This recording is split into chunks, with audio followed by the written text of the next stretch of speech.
এবছর আলোচিত নোবেল শান্তি পুরস্কার পেয়েছেন ভেনেজুয়েলার বিরোধী দলীয় নেতা মারিয়া করিনা মাচাদো। তবে এবারের পুরস্কারের জন্য বেশ আগ্রহ দেখিয়েছিলেন মার্কিন প্রেসিডেন্ট ডোনাল্ড ট্রাম্প। এমনকি বিভিন্ন বক্তব্যেও তিনি এক প্রকার শান্তিতে নোবেল দাবি করেছিলেন। কিন্তু কেন ট্রাম্পকে পুরস্কার দেওয়া হয়নি তা ব্যাখ্যা করেছেন নোবেল কমিটি।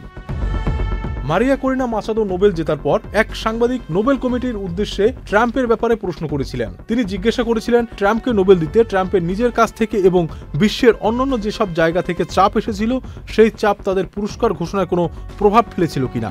জবাবে নোবেল শান্তি কমিটির চেয়ারম্যান জানান, দীর্ঘ ইতিহাস নোবেল কমিটির এ ধরনের ক্যাম্পেইন ও মিডিয়া উত্তেজনা দেখেছে।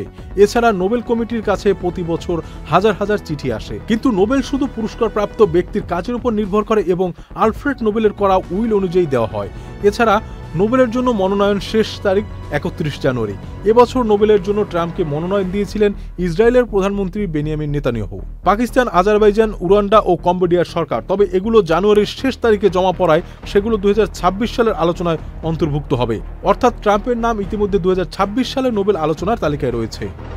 নোবেল নিয়ে নিজের সর্বশেষ বক্তব্যে ট্রাম্প বলেছিলেন, বিশ্বব্যাপী তিনি 8টি যুদ্ধ বন্ধ করেছেন, তাই তারই নোবেল পাওয়া উচিত। তিনি বলেন, ওবামা নোবেল পেয়েছিলেন কিছু না করেই।